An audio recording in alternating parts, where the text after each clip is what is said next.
Om Asato Ma Sadgamaya Tamaso Ma Jyotirgamaya Mrityurma Amritam Gamaya. Om Shanti Shanti Shanti. Om, lead us from the unreal to the real. Lead us from darkness unto light. Lead us from death to immortality. Om, peace, peace, peace. Namaste and good morning, everybody, and welcome. Yes. So we are here for a session of questions and answers. We get all these questions from all over the world, and our brave team goes through these questions and classifies some of them and presents some of them here. And we also take questions from the live audience here.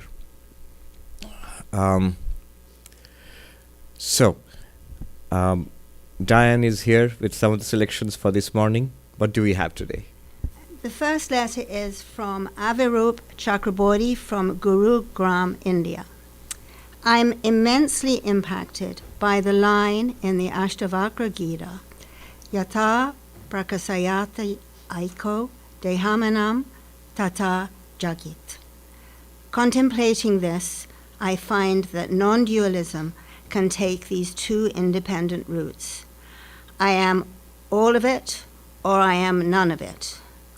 When I take the first route, I feel an unbroken sense of love for all beings, as they are the same being that is in me.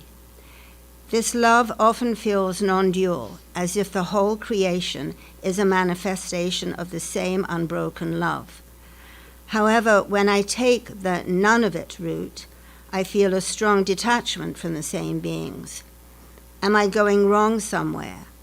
All non-dual doctrines that embrace all of it, such as Sufism, spoke highly of love, whereas those that followed the none of it route, like Gaudapada's teachings, did not seem to emphasize love. Am I correct in my understanding? All right. There are these two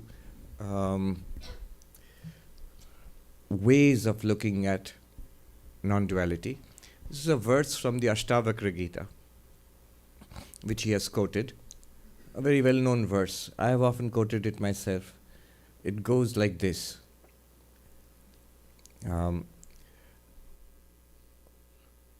It says that, tell me the first. Yatha prakashayati eko deham enam tatha jagat. Ata mama jagat sarvam nacha kinchana athava nacha kinchana. So, what does it mean? The whole universe is presented to me at once. What does that mean? Think about waking up in the morning when you come to an awareness of the waking world. So my mind, thoughts and feelings, this body, the bed I'm sleeping on, the room, this world is presented to me in a flash. And so the whole world is presented to me at once. And my attitude can be, I am all of it, or all of it is mine, because it's all presented to me together. Or none of it. I am the consciousness to which the entire universe, in which the entire universe appears. See, the purpose of this verse, first we must grasp before diving deeper into it. The purpose of this verse is to cut our tight attachment to this body-mind. What we do is, I am this, and the rest of it is not me. I am this, and the rest of it is not me. The rest of it is separate from me. And then samsara starts. I am this person, and this is the world. Now this, notice, this goes contrary to the to the presentation of the universe to me, my first direct experience of the universe is all of this, including this. All of this, the body, senses, mind, and the world, all of it appears in consciousness. But then, very naturally, we make this distinction. I am up to this, within the skin, I am. The thoughts and feelings which I get, this I am. And the rest of it is not me. Some of it is mine, and some of it is not mine. This is samsara. This leads to samsara. And this verse tries to cut it down, using the logic that the entire objective universe is presented to me at once. Now you can think of it in these two ways. So whatever is presented to me, this body, this mind, this world, the known and the unknown, all of it is I or mine, or none of it is I or mine. I am the witness consciousness, both ways. Swami Vivekananda had this experience after the touch of Sri Ramakrishna, this non-dual experience, his first profound non-dual experience, when he felt the whole world, everything is Brahman. So he went back home, he felt everything is that one divine reality. And sometimes all the food would seem to him to be the same. That means he's seeing the food, he's eating the food, he can see himself also, experience himself, and yet it all seems absolutely one reality. And then he said it shifted a little afterwards. After a day or two, it shifted. What was the shift? It now appeared that the whole of this was like a dream. So I am that one consciousness, that Brahman, and this entire universe is dreamlike in me. Now you see the two. In one, there is one limitless existence which I am.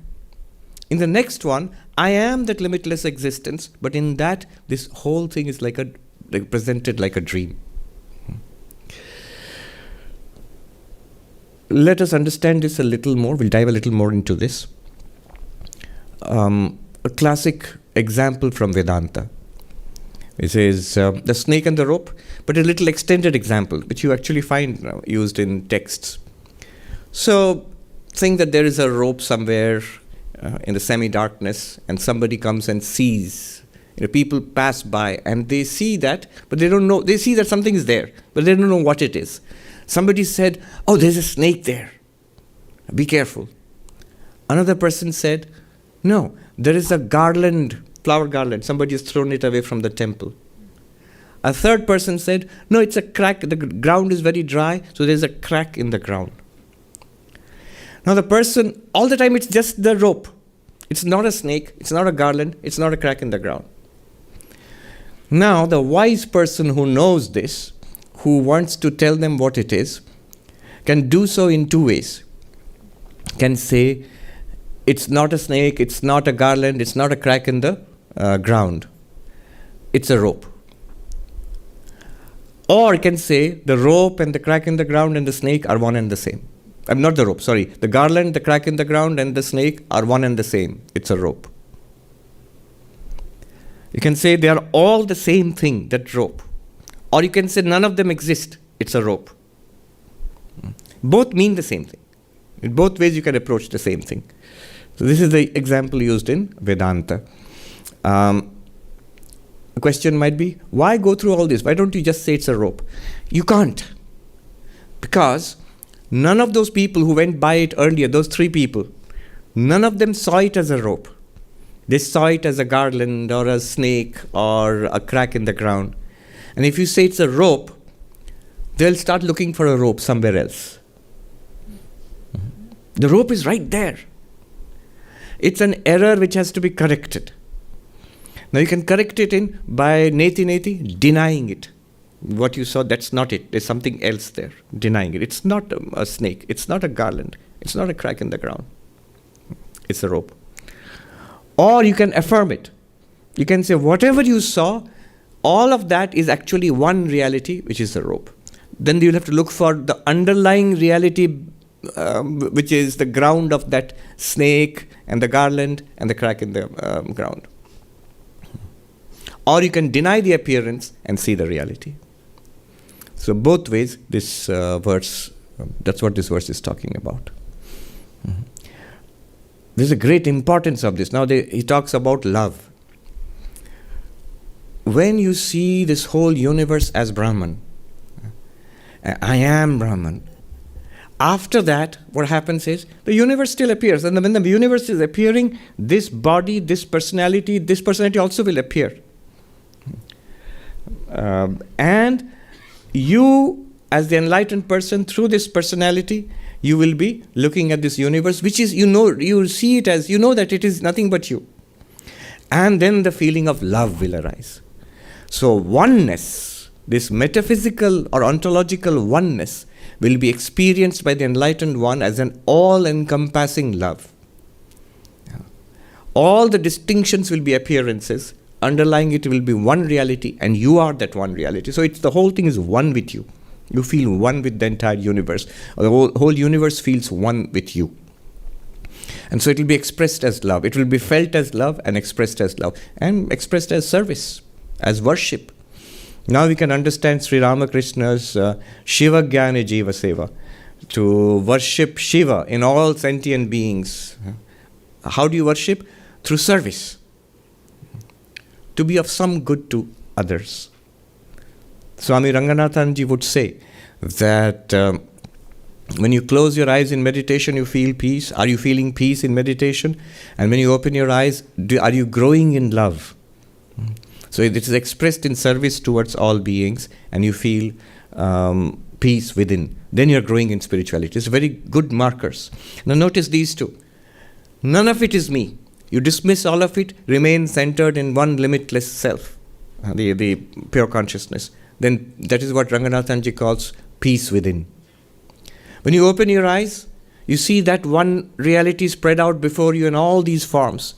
And your heart is poured out in love to all of them, compassion to all of them. Compassion, love, whichever way you call it. And it's expressed as service. It's the same thing. Either all of it is mine or none of it. But all of it is mine, all of it I am, all of it is mine. This leads to the feeling of love. The other way around, it's not that you will not have a feeling of love, you will have a feeling of peace, of being centered in one reality. But both of them are the same thing. This is also the ground of ethics. Why should I be good? Why should I be loving? Why should I be compassionate? Because of this feeling, I feel one there, no matter who they are, how they are, whether they are related to me or not. It is this one reality shining in all these ways. And therefore, in my day-to-day activities, that feeling of oneness will be expressed as ethical life, as ethical action, especially as compassion, service, love, non-violence. Let's do one more. Yes. The questioner talks about detachment with a none of it. Yes. So one more part of it was that if when I feel I'm none of it, I don't feel that love. It's a kind of detachment. There is one caution here. The caution is our natural tendency is to identify with this body and mind. One must be very careful. For a very long time, this tendency will remain within us. So when I say I am none of it, what am I thinking of? What does that I refer to? Does that I often, does it refer to limitless consciousness, Brahman? Or does it refer to this body and mind? So I am this body and mind, and the whole world is a dream. I have nothing to do with all of this. This is a dream. I am at peace by myself. No. That is not correct. If I am this body and mind, then there is a material universe existing in front of me. You can't deny that. So, then that kind of thinking will lead to alienation, to unhappiness. Can I think that way, that I am peaceful by myself, the whole world is a dream, let me forget about it? It won't let you forget. Because when I say I am this body, you have caught hold of a part of the snake. You have caught hold of the tail of the snake. The head won't leave you alone. It will turn around and bite you.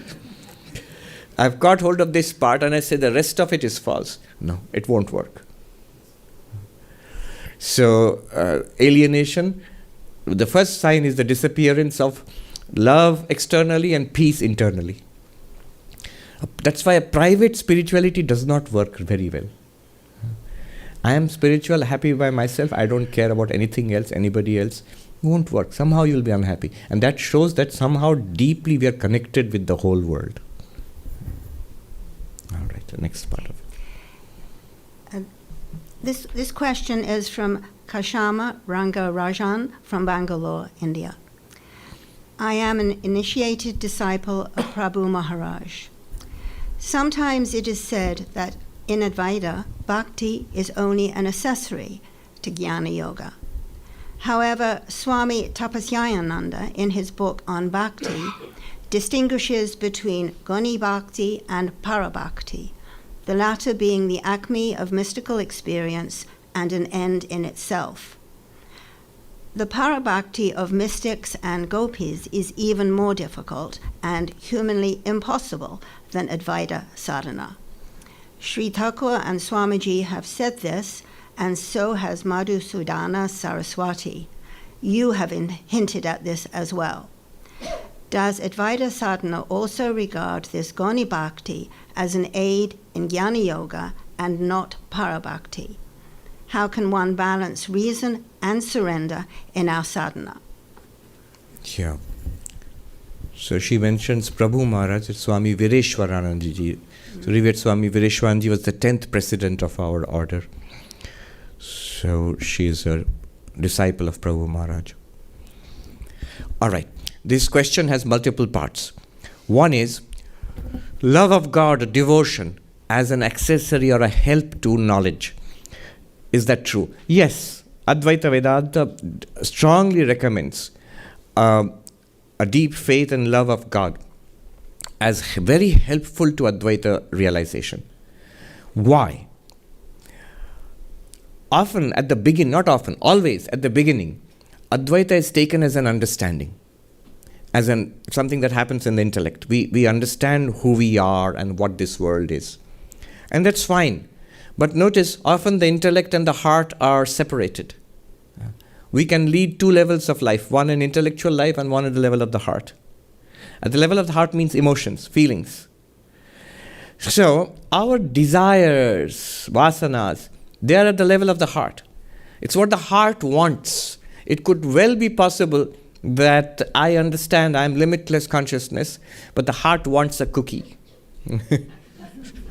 I have a desire to taste and touch and smell and see and enjoy life in various different ways. I have a desire for appreciation. I have a desire for love from others. All of the ordinary worldly, the human wants, those continue.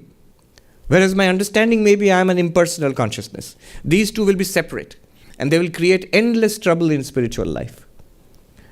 So my understanding will go one way, my heart will go the other way.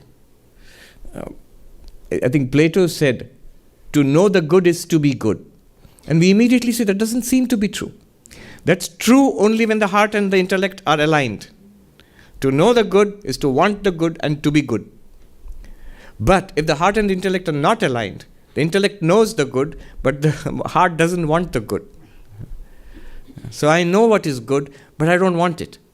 I know what is bad, but I want it. Somehow they don't align. And that's the condition for most of us. In that case, bhakti is extraordinarily useful. One way bhakti means love of God. What does love do? It is the desires of the heart. Love addresses that. It's the desires of the heart which are channeled towards God. So the desires of the heart are of the form, I want. And this I want usually is, I want the world. Now what bhakti does is pushes the world aside and puts God there. So I want is directed towards God. And that I want directed towards God is no obstacle to non-dual realization. In fact, is a great support to non-dual realization. One sadhu put it this way. Somebody asked more or less the same question about devotion and knowledge. but they put it in the way it's often put in India, sakar nirakar, formless and with form. Is the knowledge of the formless, that is what I want. So devotion to God with form, what do I have to do with it? And the sadhu said, Babu, tum to ho nirakar, phase kahan par ho? You are yourself formless. I mean, only the body has a form. But look at your mind, thoughts. That doesn't have a physical form. It has a mental form. And go beyond that to consciousness, which it's always obviously that's there. That's formless. Your very nature is formless. But where are you trapped? Where are you caught? Where are you entangled? In forms. So where our problem is, there the solution has to come. Our problem is in this world of forms and names and people and personalities, in this world of diversity. We need something here which will solve the problem here. And the worship of God with form does that very powerfully. The devotional approach to spirituality, what is called the theistic approach, which you find in a wide range in Hinduism, you find it in Christianity, Islam, Judaism, all the theistic religions of the world. So bhakti helps there. If you're trapped in forms, then only devotion to God with form will free you from there, from that situation. So, that question, what help does bhakti give in Advaita sadhana? It is very helpful. It purifies the mind. Plus, there are many other benefits. There is a great benefit of the support of God. If you love God, the love of God becomes manifest in your life. God loves us anyway, whether we love God or not. That's why we have all of this. But if you love God, the love of God manifests in our life. It gives us strength to do sadhana, spiritual practice on the strength of this one little personality. It's too hard a task. You need the support of the infinite. You need the support of the God of religion, the omnipotent, omniscient, omnipresent. God takes care of us. It's a great psychological support. It's also a great support in terms of the material universe. It's a great power which removes obstacles on our path. That purification of the mind, which is essential for Advaitic realization, it can be done by us, but it's extremely difficult. But it's done by an act of grace by God.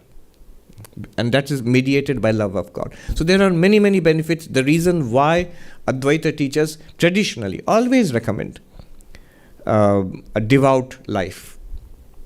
It's very compatible with Advaitic knowledge. Shankaracharya, you see, endless hymns, stotras. There are hymns to Vishnu, to Devi, to Shiva, to Krishna, to Rama, to Jagannath, to Ganesha. So many hymns and to the different gods and goddesses, all full of extraordinary devotion. Bhaja Govindam, everybody knows. Shankaracharya, the great non-dualist. Now, is it always an accessory to Advaita Vedanta? No. She mentions para bhakti, the highest love of God. The love that the gopis had for Krishna. Para bhakti, prema bhakti, these are the words used. That is not an accessory to anything. That love is not what Advaita Vedanta talks about. Advaita Vedanta talks about our conventional love of God. Even the conventional love of God has to be separated from the more worldly kind of devotion to God, which is a transactional devotion. I love you, I will worship you, and you do these things for me. I have a shopping list. No, let's not laugh at it, because that is mass religion, basically. And that's a concession to human weakness, and Sri Krishna fully approves of it. In the Bhagavad Gita, Sri Krishna says, I have 4 kinds of devotees. Those who are in trouble, artha. People come to me when they are in trouble, when they are suffering. And that's all right. He says it's perfectly all right. And he says they are my devotees. Second, people come to me when they want something. They are not in trouble, but they want something more. And third, people come to me when they are seeking enlightenment, jigyasu. They don't want anything in this world. They're not concerned about this world. They're not even in trouble in this world, but they're seeking enlightenment. And finally, he says the 4th kind of devotee, the one who loves God, is the one who is enlightened. The one who has non-dual knowledge, that person also loves God. And that's the true lover of God, because for that person alone, God is real now. Before that, all we believe. But that person, there is not a question of belief. That person knows. It's a fact, the greatest fact. So, this is the conventional love of God, which is highly recommended for people on the path of non-duality also.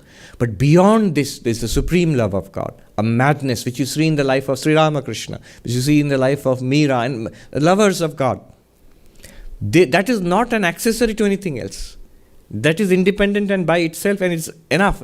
In fact, that lover of God will not be interested in our non-duality and realizing I am Brahman. That will be tasteless for that lover of God. So it's not an accessory. The two words used here are Gauni Bhakti and Para Bhakti. Gauni is secondary devotion. Secondary means it is ritualistic, and there is prayer, there are certain forms, there are times of worship, there are certain rules. And Para Bhakti is that madness of love. There are no rules. You have gone beyond that. You are living, you are burning in the love of God. You see that in the lives of the mystics of all religions. So that is not an accessory to anything. That's very rare. That's rarer than non-dual knowledge. There's a song which Sri Ramakrishna was fond of, where God is singing that I give mukti, moksha, nirvana easily, but I'm stingy about love.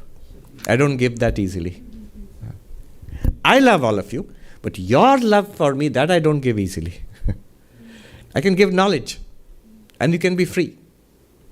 But that special love of God, when you are lit up by the love of God, a kind of madness about God, that I don't give easily, he says. Mukti dite kator noi, bhakti dite kator hoi. That is the Bengali song. Yes. At the end, she actually asks, how can we balance reason and surrender in our sadhana? Reason first, in Advaita Vedanta, reason first, surrender finally. So reason first shows us that I am not the body, not the mind, I am this limitless existence, consciousness place. Now again you will be back in the body and mind, the world will continue, this life will continue. What do you do then? So Swami Turiyananda ji again and again in his letters of Swami Turiyananda shows us that realize that you are Brahman. And then you are again back in this world. Rest of your life is a play with the Divine Mother. You surrender to the Divine Mother. So this great non-dualist Turiyananda ji, how did he live his life? You see his letters full of ma, mother, mother. It's all the play of mother. Who is he? A staunch non-dualist. Whatever the problems which come and go in life, your own, for the enlightened person or spiritual person, their own problems don't matter much. They're all right. They surrendered it to the mother. Others' problems also, all sorrows, they struggle to remove the sufferings of others, but also surrender everything to the mother. They know everything here, they feel it. It's the play of one divine consciousness. So, Sri Ramakrishna said, this is my ripe opinion, a pakamat. What is the ripe opinion? It's what is a flag? It's a flag. A flag means pay attention to this. He says, realize the absolute, that you are Brahman. And then spend the rest of your life, stay in this world. He says, bhakti bhakto bhagavan niye. Bhakti, love of God. Bhakta with the devotees of God. Bhagavan with the beloved Lord. Spend the rest of your life like that. And he says, ei pakamat. This is my ripe opinion. My ultimate opinion, my final opinion, good advice. Now, one might say that, but I haven't realized the absolute yet. All right, so we are on the path of realizing the absolute, but keep this as a framework. Until I reach that, I will keep God, devotion, devotees around me. In this milieu of love of God, I will live. And walk on. If you're particularly inclined to the path of non-dual realization, we will walk on that. And having reached what we wanted, having gotten what we wanted, we'll continue on the same way. With love of God, with the devotees of God, and with the beloved God. Any questions from the live audience? We'll start at the back. Yes, please come. You come up here. There's a chair in front. Please tell us your name and ask the question.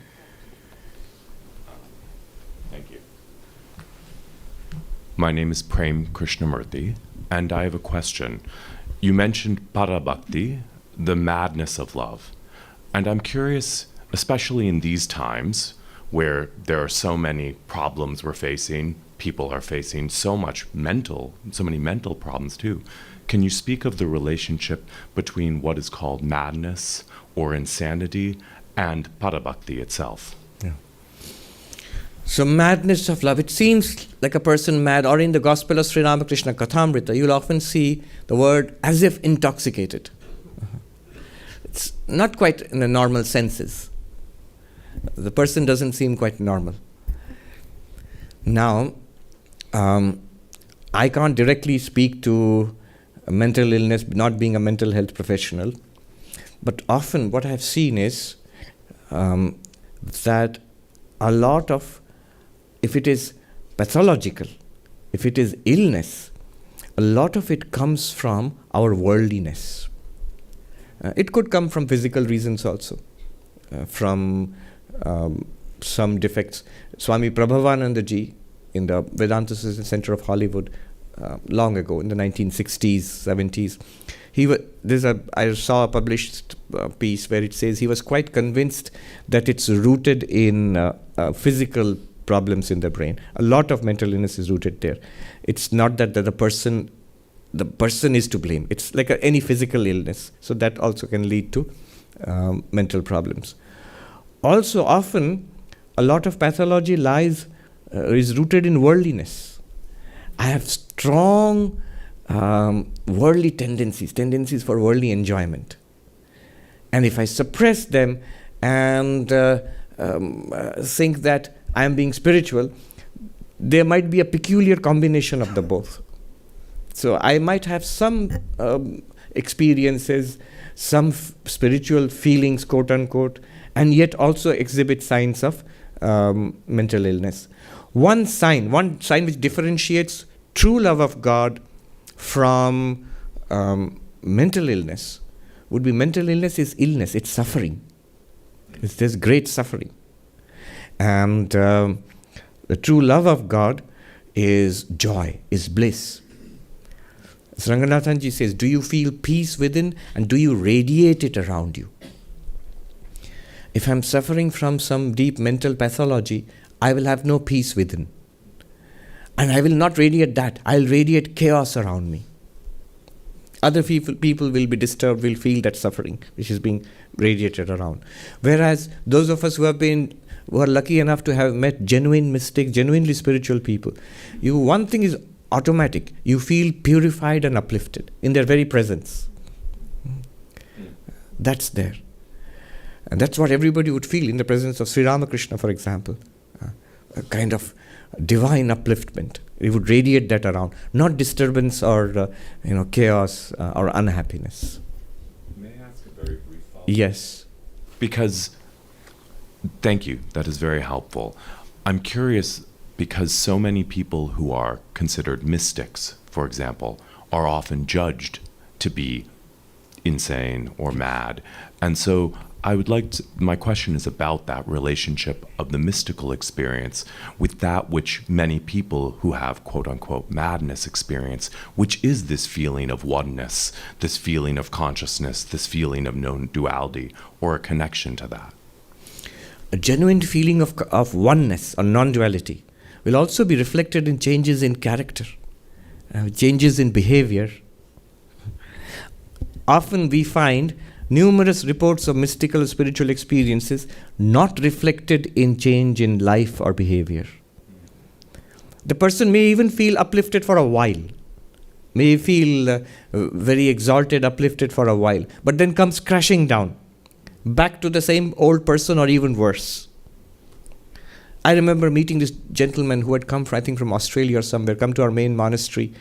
And he was standing there, obviously very distraught, very shaken, little scruffy. And he was saying that, I have had it all. I have visions of Ramakrishna and Jesus and Buddha. And I said, very good. What do you want now? Mm-hmm. And he was taken aback. Yes, what do you want from us? You have got everything. You're the most enlightened person in the world. He looked stunned. And then I still remember, it's very, it evokes sympathy. Because then he said, having been brought down to earth, he said, I have a terrible fear of dying. I feel I'm going to die now. It's not really visions of Jesus or Ramakrishna or Buddha. It's pathological. That fear of dying, that's the truth. And that person needs help. Yeah. The genuine mystic doesn't need our help. We need his or her help. It leads to a tremendous transformation of character, which that person feels, and other persons also feel around them. One way of verifying for oneself is the long-term effect of these experiences. Over a long term, is it making me into a saint? And sorry to sound quaint, but that's the best word even now. Is it making me into a saint? If it is, it's genuine. If it is not, it might be pleasant and it's good. All right. Thank you. Thank you very much. One more question. Please come. Namaste Swamiji. My name is Shiva. I've got a question that's about 2 minutes, 10 seconds long, so please bear with me. My question is about the epistemic structure of Advaita. It seems that Advaita has taken the problems with Sankhya, Buddhism, etc. and outsourced them all to Maya, keeping Brahman untouched and unblemished. One cannot question Brahman because it is nirguna and nishkriya. One cannot question Maya because the question itself is wrong. Space, time, and causation are within Maya, so one cannot ask why Maya. And within Maya itself, Advaita defers all explanations to science. So the question is, what can one ask of Advaita? That got me thinking about the principle of falsifiability. Advaita as a knowledge-based system should have a principle of falsifiability, like any scientific hypothesis. What is that for Advaita? Now, before you answer the question, though, I want to preemptively rule out 3 common responses, I would think. One, unlike science that deals with empirical evidence and objectifies everything, Advaita deals with the pure subject or pure consciousness. 2, Panchadasi and other texts begin with the normal I sense. Since it is a direct first-person experience based, it doesn't need falsifiability. But as it builds on from there, first-person experience is therefore not subject to falsifiability principles. And lastly, as one probes deeper into Advaita, we come across paradoxes, at which point we've heard you talk about there's no more explanation possible. It is then up to the intuition to take a final turn towards oneself. So should we accept some fundamental assumptions like Brahman, Jiva, Maya, and so on as axiomatic, similar to how science accepts numbers, and not question them? Given these three caveats, does Advaita have a genuine falsifiability criteria, or is it a simply logically consistent but self-sealing system? Excellent question. It's difficult. Questions are becoming more and more difficult. The question itself is logically consistent and self-sealing. Yeah. All right. Very well put. I remember having a similar discussion with a well-known mathematician, Marcus du Sautoy. He teaches pure mathematics at Oxford University. He's written a number of books. This question of falsifiability, we had some discussion. I remember vaguely. All right. Falsifiability, is it Kuhn's criterion? No, Swami, it was somebody else. I read about it. Popper, Kuhn, Thomas Kuhn? It's part of the philosophy of science that a genuine scientific theory should have a falsifiability criterion. That you can, suppose you can design an experiment, at least theoretically, which can prove it this way or that way. It could falsify that theory. Then it's a genuine theory. If it's a theory which is true no matter what, then it's more likely to be what mathematicians or logicians call trivial. Yeah. Who? Koch's postulates. Koch. We talk about proving something and disproving something. Yes. And that meets scientific criteria. Popper. Popper. I thought it was Popper. Popper is a philosopher of science. So either Kuhn or Popper. Kohn is paradigm shift. That thing. Popper is that falsifiability criterion. So any genuine scientific proposition should be falsifiable. Is Advaita falsifiable? No, it's not. If you understand it carefully, what it's trying to say, it is inevitable. It is necessary. But only if you understand it. And why? What are the logical reasons? One is, from the perspective of the enlightened one, it's an obvious fact. I'll give it two perspectives, our perspective and the enlightened one's perspective. From the enlightened one's perspective, it's an obvious fact. An enlightened one will say, come up with your falsifiability theories, your alternative explanations of the state of existence, what we experience, and he will disprove all of that.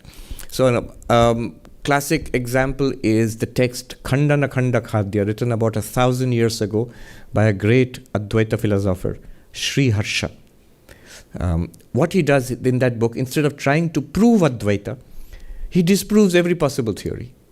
What are the alternative theories, the dualistic theories of the Nyaya and so on and so forth, whatever were current 1,000 years ago. It's regarded as one of the toughest books to crack, very difficult. But this approach is called in Indian logic as Vitanda.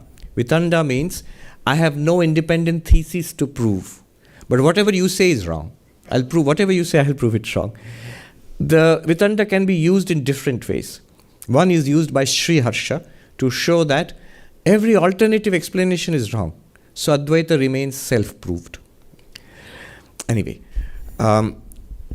where does that leave the falsifiability criterion? What Advaita epistemology, what it will say about the falsifiability criterion is that that is a very good criterion when your thesis is about something objective. The state of affairs can be this way or that way with regard to the objective world. Now note, proving and disproving are done to consciousness. You, the conscious being, a proof reveals its results to you, or a disproving reveals its results to you. But in both cases, the consciousness is the witness. Can you disprove consciousness? You cannot. There are two sides to it. One is the cogito ergo sum of Descartes.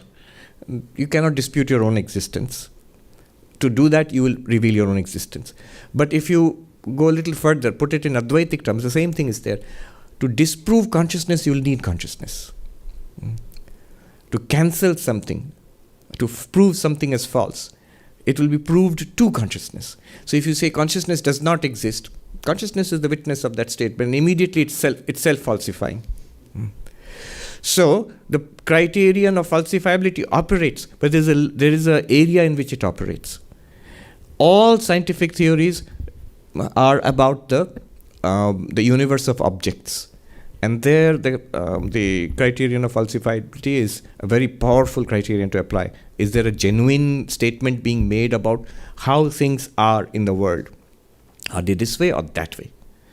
And but both this way and that way are presented to one consciousness. So that cannot be disproved. Does that deal with your question? That's one of the three exclusions I said. Please yes. don't. No, the exclusion you said was the first exclusion, which you talked about in Panchadarshi. No, that was second. The first one was that science deals with objectifies everything, while Yes. this is pure consciousness. So that's the answer that you just did. Yes, but then notice what I'm doing is the falsifiability criterion I'm pushing into the world of objects, and which it is obviously so. Why this seems unacceptable to a scientific mind is the scientific mind thinks all reality is objective. Whereas Advaita says the universe of reality, the objective universe of reality, phenomenologically speaking, in our world of experience, is presented to consciousness. So consciousness must be a given reality before we accept the world of objects. Let's bring in arguments against materialism here. I'm bringing in an argument from a thinker, Bernardo Kastrup here. He says, in 4 steps, to expose the strangeness of the materialistic reductionist claim that everything must be in the world of objects, and therefore falsifiability criterion also will apply. So he says, just look at the claim. 4 steps. The first step is, I am conscious. Consciousness is there, and I am conscious. That is obvious. Nobody denies it. The materialist also does not deny it. The idealist also does not deny it. Idealist, in fact, claims that, begins there. So I am consciousness, or I am conscious. That's very clear to all of us. Step 1 is clear to all of us, and nobody ever denies it.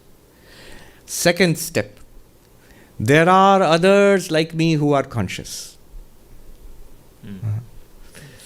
This is, you're already relaxing your logical rigor a little bit. Why? Because although others are there, I can see, I don't have direct access to their consciousness. This in Vedanta, in philosophy, is called the problem of other minds. How do I know? Only inferentially I can sort of judge that they are conscious. Why is this acceptable? It's acceptable because on the criterion of repeatability, it has happened at least once. In my own case, I see I am conscious. I can directly experience. And I can see similar beings like me. They're similar to me. They behave, they look like me, they behave similarly. So I can accept at a stretch, little jump, that they are also conscious just like me. Second step. Already we have relaxed the logic rigor a little bit. Third step, even further. This world of objects which appears is real and independent and exists external to consciousness, for which there is no actual proof in experience. Right. And there cannot be. That's the thing. You can't jump out of consciousness for anything. Consciousness is global. True. All knowledge and ignorance is knowledge and ignorance to consciousness. If their argument is that, no, there is so many things which are outside consciousness. You don't experience the world outside the building. But I experience it as the unknown world, right, in my consciousness. So the whole universe divides neatly into the known. Right now, known by me, I mean something very paltry like sensory experience. And unknown, the vast unknown around me. Here itself also so many things are unknown. But they're all known and unknown in consciousness. So that is the third step which materialism demands. Materialist says, we insist there is a world independent of consciousness. And the fourth, most scandalous of all, this unprovable, unestablishable world independent of consciousness is the one which is generating all our conscious experiences. Indeed, it is the one which is generating this body, life, brain, and through that brain consciousness. Epistemologically speaking, this is atrocious. Yeah. But this is where we are. Whereas Advaita Vedanta has what Vivekananda calls an internal mandate. If you go the other way, start with consciousness, then everything is presented to consciousness. In the world of objects presented to consciousness, you can do science to your heart's content. There's no problem at all. But just accept that it is a world appearing to consciousness. And then you can relate it back to consciousness. That's where the cutting edge thought comes in, how can we relate this world of objects to consciousness? Advaita Vedanta is a very simple way of relating the world of objects to consciousness. It must be consciousness in some way, this world of consciousness. I am consciousness, no doubt. And these objects, these are appearing to me in consciousness, there's no doubt. But what is the nature of these objects? Independent, separate material existences? Appearances dreamlike in consciousness? Or consciousness alone appearing in all these names and forms? Advaita Vedanta says the last one must be true. Why? Because otherwise you are left with a dualism. See, on one hand, if you take the pure materialist reductionist view, then you are left with the twin problems of whether matter at all exists independently of consciousness. That would be one problem. Then from matter back to consciousness, that's the hard problem of consciousness. So you'll have two huge problems philosophically. The problem of idealism and the hard problem of consciousness. Whereas if you start with consciousness and you say material universe is there and consciousness is there, you will have the problem of dualism. That is, how do two completely different entities, consciousness and matter, how do they interact? Descartes had the problem, and much deeper problem, ancient problem, is the Sankhyan dualism, Prakriti and Purusha.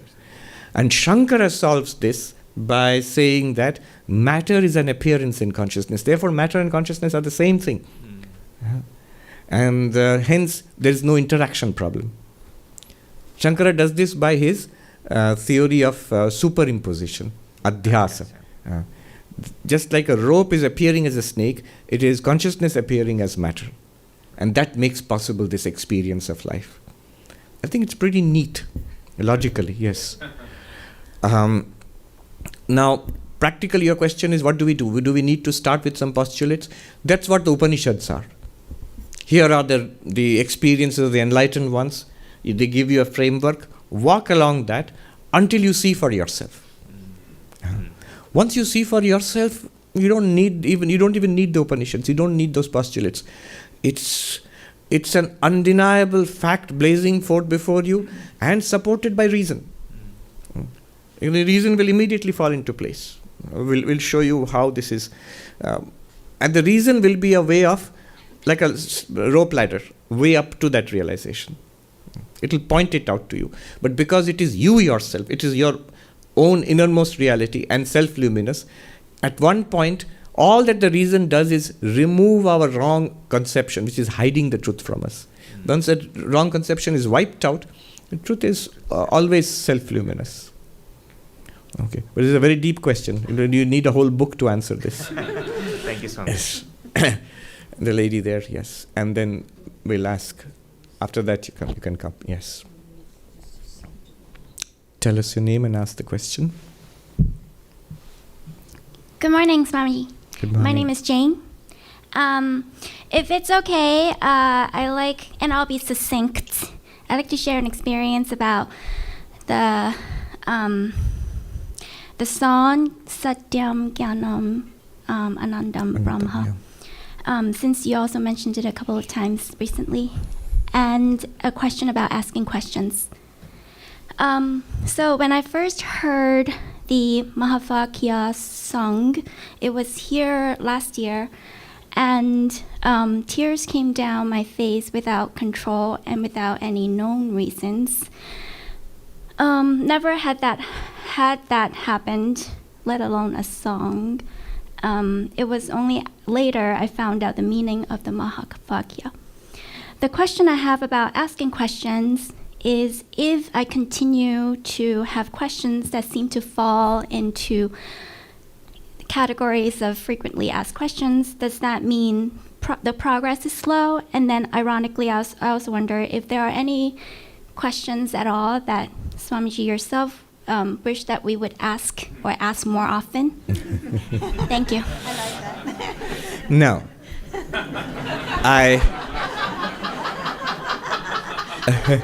No, I mean that quite sincerely, because any genuine question coming from your heart is a doorway to realization.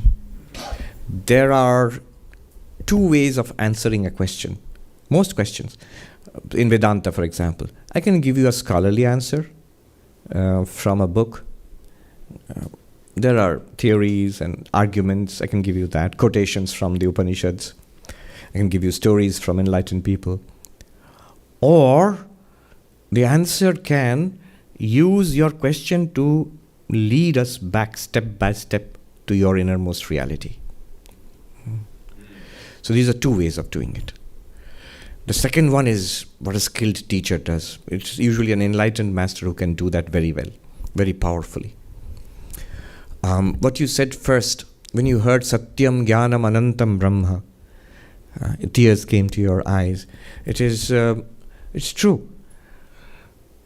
Even without a background in Vedanta, when we hear these pointers that you are that, simple as that, without explaining what that means, you are that, or I am that, or you are the infinite, you are that to which the entire universe appears, or the whole universe is nothing but you. in these ways, these teachings about oneness or our own inner reality, it calls to something within us. Something within us recognizes the truth. That's why there's a very strong emotional reaction. But then it must be followed up by spiritual practice to make it an abiding presence in our lives. Make it your own possession. Right? Even a great spiritual master like Sri Ramakrishna can induce genuine mystical experiences. But after that, the person still has to do some work to stabilize that experience. Swami Brahmananda, Swami Shivananda, they all did intense spiritual practices and austerities after the passing of Sri Ramakrishna. Somebody asked Swami Brahmananda, why are you doing all this? Because Sri Ramakrishna, gave you all these experiences. Swami Brahmananda said, yes, but now what he gave us, we are trying to make it our own. Yes. So that's very good, that we feel a response from within. And we must follow it up with consistent spiritual practice, with devotion, with japa, with meditation, with study, and with a life of, ethical life of service. These are the powerful practices which makes spiritual realization real for us and sustainable. Questions are important. One philosopher, Arindam Chakravarti actually, once he told me, stay with the question, Swami. Stay with the question. Upanishads often start with questions. And we find, this is a really cool question. I want to know the answer. The little boy Nachiketa asks in Kathopanishad, is there anything after death? He goes to death and asks this question. Some people say there is something after death. Some people say there is nothing after death. You are death itself, yourself. So you know the answer. Who can teach me better about death than yourself? Please tell me what's there after that. And we are eager to turn the pages quickly, come to the answer. Or in the Kenopanishad, which we read recently, by what light are our thoughts? Are we able to think? Is this mind able to think? Are these eyes able to see? Are these words being formed? And we want to know, yes, I want to know that, and we move on. But in the Mundaka Upanishad, we find the question the student asks, Sir, what is that by knowing which everything is known? Kasminnu bhagavo vigyate sarvam idam vigyatam bhavati iti. Sir, what is that by knowing which everything here is known? And we want to, I want to know that one thing. It saves me a lot of trouble, a lot of reading. If I can know one thing, I can know everything. But the philosopher said, stay with the question, Swami. The question, if you want, we must savor the profound nature of the question. First of all, we must make it our question. Then only the answers will be meaningful and deep. But also often, the answers are also already in the question. When we study the Upanishad, and we enjoy the Upanishad and the commentaries, various interpretations, meanings, and we get some insight, much later when we look back, when we see all of this was already in the question. Right? So it's a good question that you have asked about questions. Yeah. Thank you. Thank you. The lady there.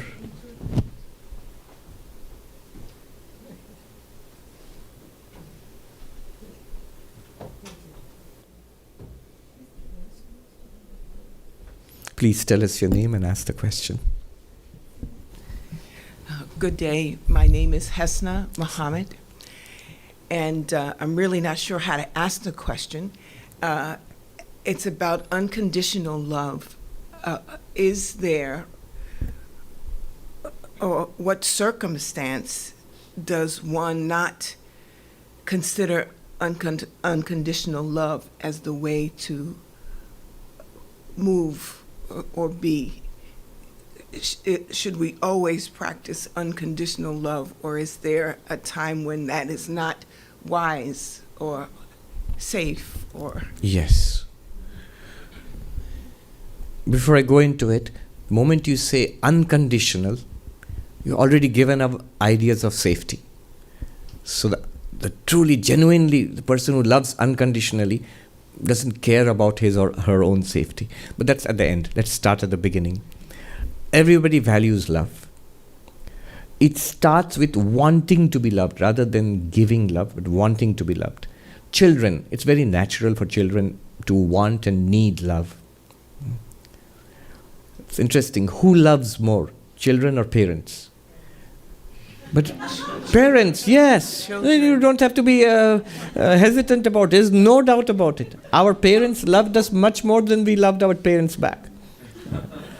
Maybe we love them more when we grow up and we begin to understand them more, and then we love them more. As kids, we sort of took them for granted. Maybe we were affectionate, but all right. So, but it's strange. It's parents who do everything for the children. And children should be much more grateful and love parents much more, because they don't do anything for the parents. The parents do everything for us. But it's the other way around. And that shows us something interesting about love. The more you do something for somebody or some cause or some organization, whatever you're doing for, the more we serve, the more we give, the more we love. It sounds counterintuitive. It should be that more we receive, more we should love. We are not very grateful creatures. But if we give, we love. More we love, more we give, more we sacrifice, more we serve, more we invest our time, energy, our life into, more we love that thing, that person, that place, that work, that creation, whatever it is, wherever your love is thrown. We love that more. So it begins with wanting love, that's preliminary. That is childlike or childish. Very soon it grows into a mature form of love, where you give love. But you also want love in return. It's a little bit transactional. Often that is, friends, spouse, partners, that kind of thing is there. I benefit from your love and appreciation, but I also give my love and appreciation and service. That's normal. That's decent. That's what holds human society together. But there's something higher than that. What you said is unconditional love. To love without asking for anything in return. Where you become more and more, you become love itself. And that unconditional love no longer looks for return, because that unconditional love is more return than anybody else could give. It is so full of joy, so full of, it makes your life meaningful. So once one tastes a little bit of that, without any philosophy also, philosophy can help, but once one tastes a little bit of that, it makes your life immediately meaningful. A monk said this once, talking about the different forms of spiritual practice. So, do you want to be happy right now and continuously happy and maximally happy? Yes. Fall in love with God. Fall in love, it will make you happy. But with human beings, it is mixed with a lot of unhappiness. But fall in love with God. Or another way, unconditional love. It will make you happy right now and maximally so. Immediately happy, if you love. If love is there in the heart, happiness is immediate. Second, he says, do you want peace? Yes. Then meditate. Shut down the world, quieten the body and the senses, silence the speech, quieten the mind. In that serenity, in the silence, you will find peace. Meditation gives you peace. And finally he goes on, do you want truth? Then come to Advaita. What is real? But back to unconditional love. Just two more points and then I'll stop. Unconditional love will also be expressed as service. I quoted Swami Ranganathananda there, that when you close your eyes, do you feel peace within? When you open your eyes, do you feel love?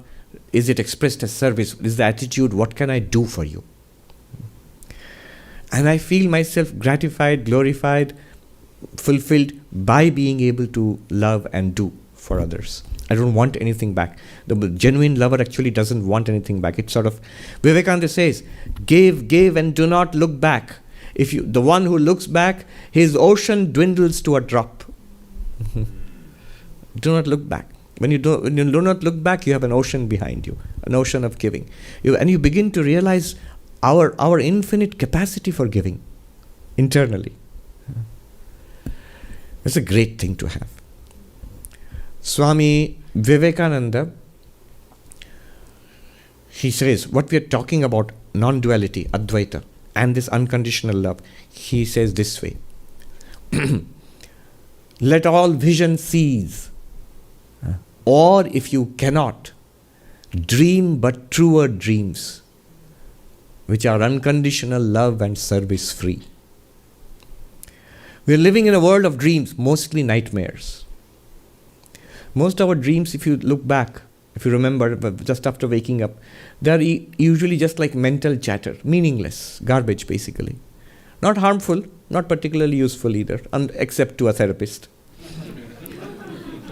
Some of the dreams are nightmares.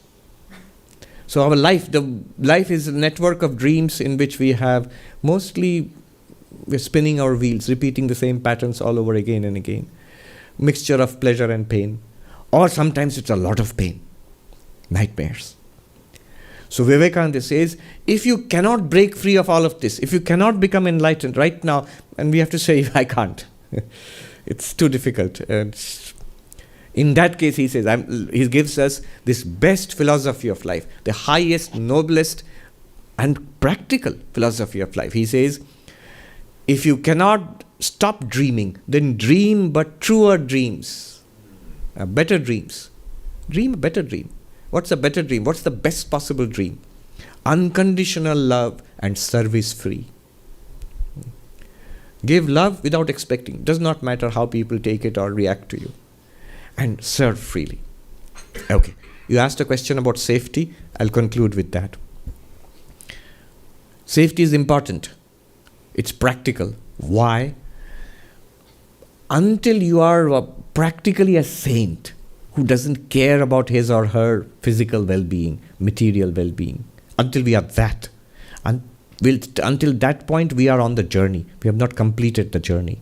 And we need a little bit of safety. Sri Ramakrishna says a fence is built around the sapling. You put a sapling in the ground and build a fence around it. Otherwise the goats and cows, if you're in India, they'll come and eat up the sapling. We have the sapling of spirituality in our lives now. It's just beginning. It's budding. You need to protect it. There are people who will ruin it because we are not strong enough to resist. The people. So Sri Ramakrishna gives the example of the snake who was here. The snake who would bite. And once a mendicant, he says a brahmachari, a spiritual traveler, comes along. And the people of the place say, don't go there, sir. There's a snake, a vicious cobra which bites. And he says, it doesn't matter. I have a mantra which will, mesmerize the snake. And the snake comes hissing to bite.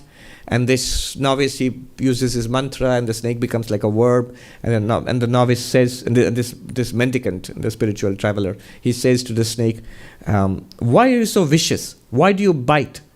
I'll give you a mantra. You repeat this mantra. It will take you to enlightenment. You'll become enlightened and realize God. And he gives him the mantra, and the snake is very overcome and says, sir, what must I do? Well, repeat the mantra and don't bite anybody. Don't bite and don't be vicious. And then he says, I'll come back. And he goes away. And the people of the neighborhood, they begin to see the snake has changed its nature. It's no longer hissing, no longer threatening, until one of the mischievous shepherd boys picks up the snake by its tail and swings it around and smashes it on the ground. And they think that the snake is dead. The snake somehow at night, it crawls back into its hole. It's injured, but it lives, and it come out rarely because it was afraid of the shepherd boys. And a year later, the brahmachari, the spiritual traveler, is back, and he says, "Where's that snake?" "Oh, we think it's dead." "It can't be dead. It can't die before attaining enlightenment. I've given it a powerful mantra. Let me go." And he calls out, and hearing the voice of his guru, the snake crawls out of the hole. I'm literally telling you the detailed story as narrated by Sri Ramakrishna. And then the guru, the spiritual traveler, he says to the snake, "Why are you so thin?" He said, "Oh, because, I have been subsisting on roots and fruits and..." No, that's not it. There's something else that happened. Finally, the snake thought, and oh yes, once those mischievous boys, they had dashed me on the ground and I got hurt. And it has become so non-violent. It had no anger in the mind. Didn't remember, with a feeling of revenge or grudge against those mischievous boys. Then the guru, he said, "What a fool you are! I told you not to bite. Did I tell you not to hiss? So the point being, safety is important for a long period. That's why we have monasteries, you had convents for nuns, you have ashrams, you have communities, spiritual communities, churches, so that like-minded people who are devout, who want spiritual growth, can be together in a community. It's a protection. And one must not be unwise. How wise a person is when they're building up their business. How wise and careful a person is when they are raising a family, when they have something to protect. Well, you have something to protect. The greatest treasure there is, which is spirituality. One must be wise. Don't bite, but don't forget to hiss also. Unconditional love, if you proclaim it on your Facebook status, there'll be a lot of the immediate people who will take advantage of unconditional love will be very unspiritual and nasty people. You say, I need some unconditional love, so sign me over all your property or money or whatever it is. No. One must be wise there. Thank you very much. Thank you. One more. This question is from Preeti Singh. I have become confused about what is the real meaning of Jada in Advaita. Jada, Jada, yes. excuse me. Is it that substance has existence but not consciousness? Is it all drishya, in which case the drashta is consciousness? But by this rationale, even the mind, when it perceives the eyes, is conscious in that transaction? Or is it that which does not have independent existence, which means all except Brahman is Jada? Okay. The word... A bit more. Yes. Is the sentient being without self-realization Jada or conscious? What is the real meaning of Jada? All right. The word Jada in Sanskrit and many Indian languages, it just means insentient.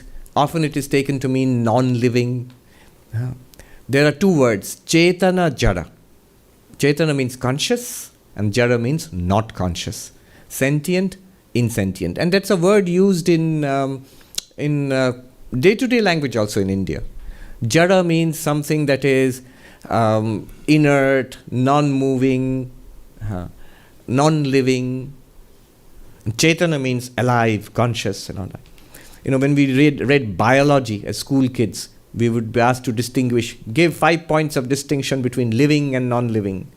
And then we would give those 5 points, and then we would be told how the virus shares both. That's how we were taught at school. In Vedanta, the distinction is not so much between living and non-living as between conscious and not conscious, awareness and not awareness, between awareness and object. So, straight away, the Vedantic or Sankhyan analysis, when we look at our own experience, classify whatever appears to you, whatever is experienced as Jada, as object. Whatever is experienced is an object. To what? To you, the consciousness. You, the self and consciousness, we are taking as one.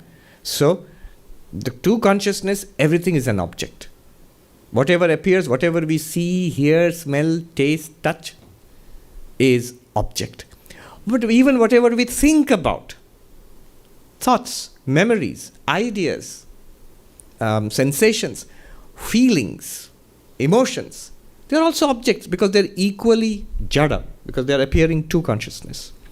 This is an analysis. That's not common sense. This is an analysis. This analysis will force us back to our nature as consciousness and cleanse that consciousness nature of all object. That's the purpose of this analysis. In our understanding, everything that we experience is Jada, is an object. Why is it Jada? Because it's an object. As the Professor Arindam Chakravarti humorously put it, an object is anything that objects to your consciousness. And think about your consciousness as a field spreading out, and it runs up against this, sounds, taste, forms, ideas, feelings, even the subtlest thoughts. They're all objects. They're objecting to your consciousness. That's why you experience them. It runs up against them. That's one way of thinking. So jada is anything that's an object. Now let's look at the questions. The first one.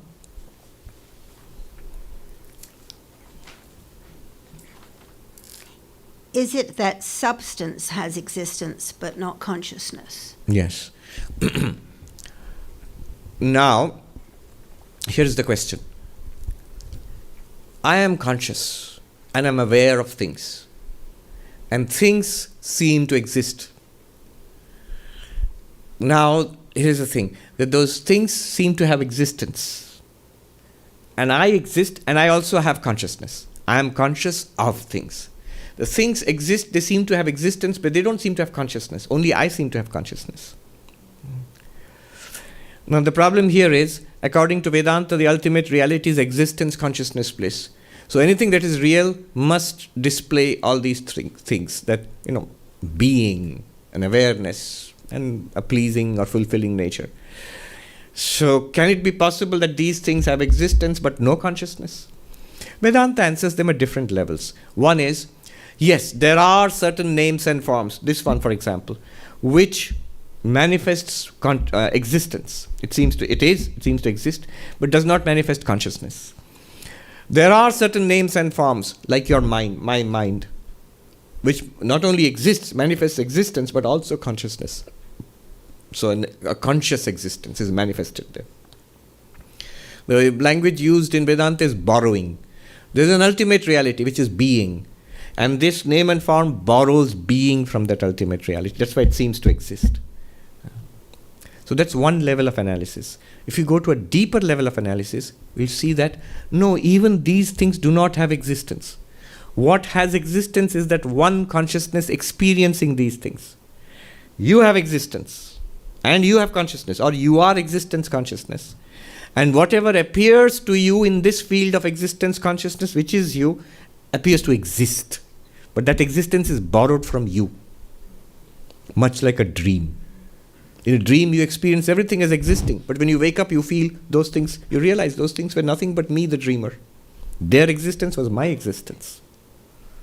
So that's the answer to the question.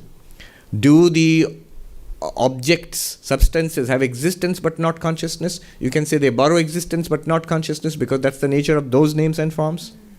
Or you can go deeper. They have neither consciousness nor existence. They appear in existence consciousness, and they appear to exist. The second question.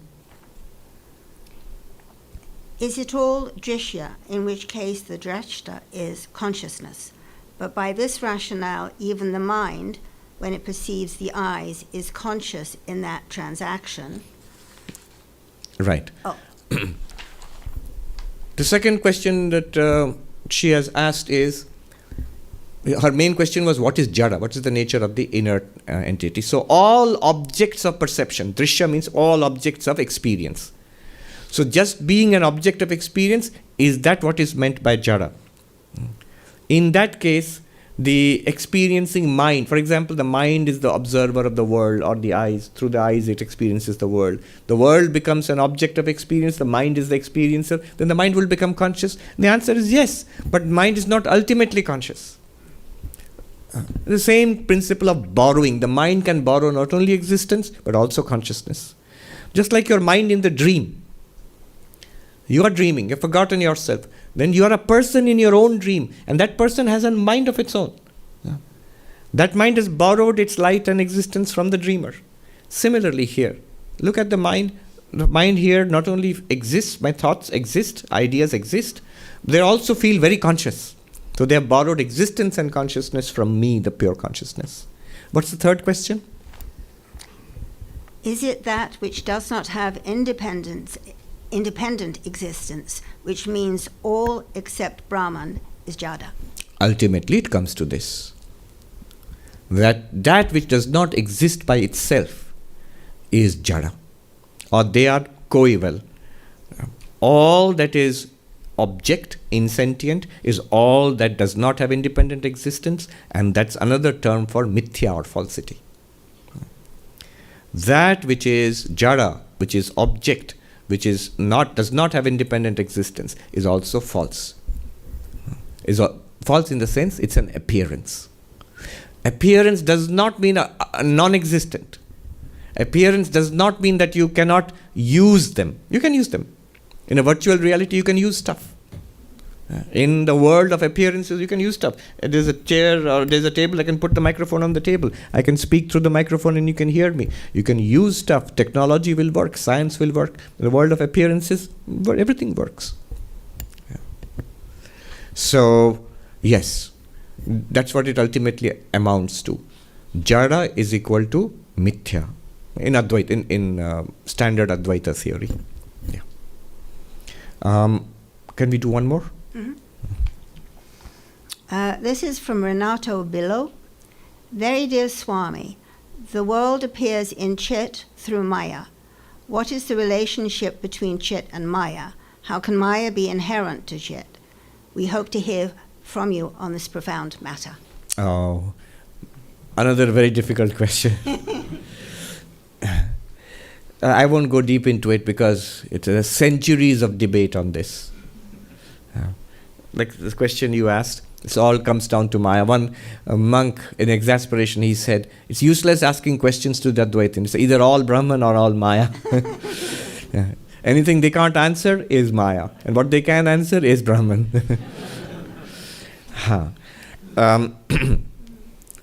What is the relationship of Maya to Brahman?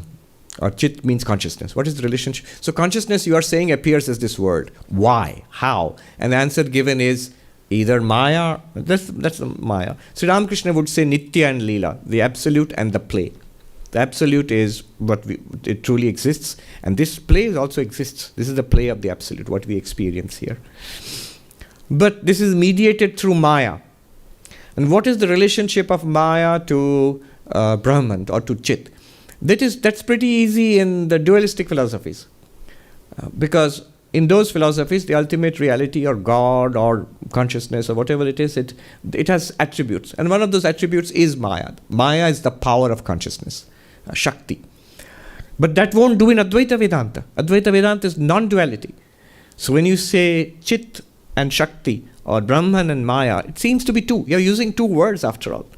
And the two seem to fulfill two different functions. One is existence, consciousness, bliss. The other one is projecting the one into the many. So they seem to be two different things. Or at least if you say, no, it's the same thing. Brahma Shakti Abhed, Sri Ramakrishna would say. Brahman and Shakti are non-different. They cannot be differentiated. Fire and its power to burn, they cannot be differentiated. But in that case, it creates problems for Advaita Vedanta because although it's still one, but that one becomes something with quality. Not nirguna anymore, with quality. What Advaita Vedanta, you have to understand, they are very monomaniacal about ontology, that there is only one reality. So Advaita Vedanta will say Brahman is the one reality, and Maya is an appearance in that reality. It is not a countable second, nor is it a characteristic of Brahman, but it serves to explain the world of appearance. Since the world of appearance is a world of appearance, you don't have to give an ontological basis to it. Ontologically, it still remains one.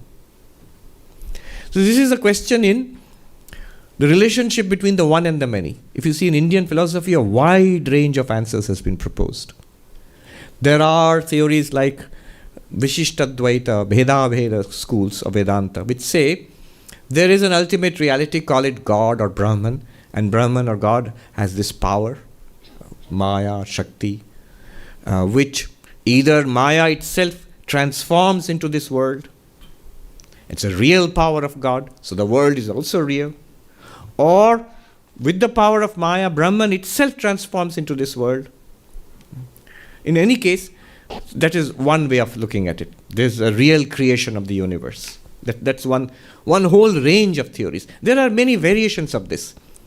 The problem with this approach is you're making the absolute changeable. And if it's a real change, then the world is very much real. Then sin and suffering and destruction, these are all absolutely real. And God is also real, but you're putting out that reality at the same footing. It is not a greater or deeper reality than this world in that case.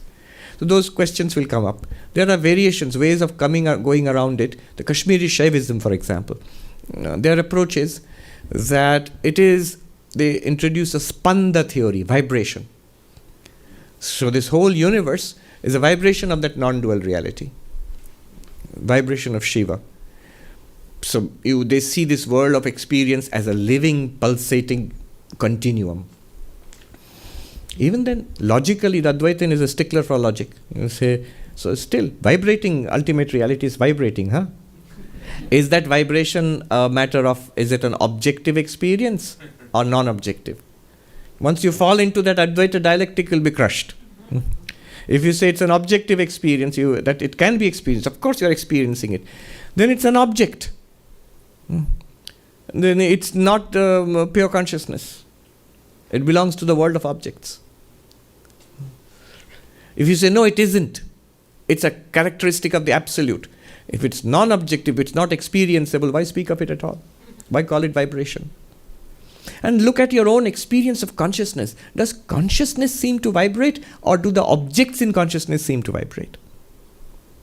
Vibration is always change, objective. Anyway, it's not meant for a critique of Kashmiri Shaivism. So that's another theory. Whereas the Advaitic approach is that you are this limitless pure consciousness without any attribute.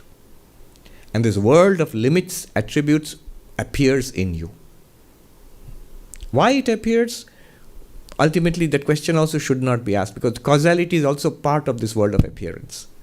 You, the absolute, are not causally linked to this world. You, the consciousness, have no reference to time, space, and object. This is a very profound statement. See, when you are saying give an explanation of the many in terms of the one, you've already assumed that the many and the one are causally linked. But what if causality itself is part of the appearance? Then you cannot interrogate the absolute from the perspective of the appearance. The absolute remains safe from causality. That's what is Advaita Vedanta's ultimate position. If you still are not satisfied, no, why all this? Then Gaudapada's answer, Devasya Esha Swabhavoyam. It is the very nature of that shining consciousness. This is the shining forth of the consciousness. This is what it is. There is no why link. The why link is always within the appearance. Cause and effect. You, that consciousness, formless, limitless. Even consciousness, I'm using as a word. It has no reference to time. Hence, really speaking, it is not eternal.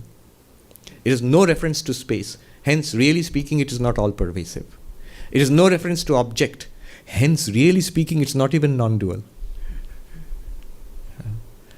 These are all approaches we are making from our perspective. The final thing we can say is non-duality. That has to be abandoned once you have got... It might seem very esoteric. It isn't. It's you. If you think it's too complicated, well, blame yourself. You are that reality. It's not complicated. It's utterly simple. It's complicated because trying to relate two things which cannot be related. And need not be. And must not be. What do you do then? Enjoy. Have fun. Have fun. This universe is fun. I'll end with this. Vivekananda, an American lady it was in California. They were camping by the huge redwood trees in Northern California. A group of American devotees and disciples. One of them said to Vivekananda, "So Swami, this world is like a school where we come as school kids to learn our lessons." And he said, "Whoever told you that? Madam, we are like clowns. We come and tumble in this world and have a roaring time of it all." Then lady was surprised. She had never heard this. He said, "Swami, but why do we tumble?" "Because we like to tumble, madam." It's all fun. But all fun even in suffering, not other people's suffering. My own suffering also, I should be able to see it internally as great fun. Then only I can honestly say this. It's not very difficult to dismiss other people's suffering. That's cruelty. But one must rise above that. Then that person will have great love and compassion for all, and will be able to help others also beyond this ocean of samsara. Let me do the peace chant. They'll come forward with the basket. Om Shanti Shanti Shanti Hari Om Tat Sat Shri Rama Krishna Arpanamastu.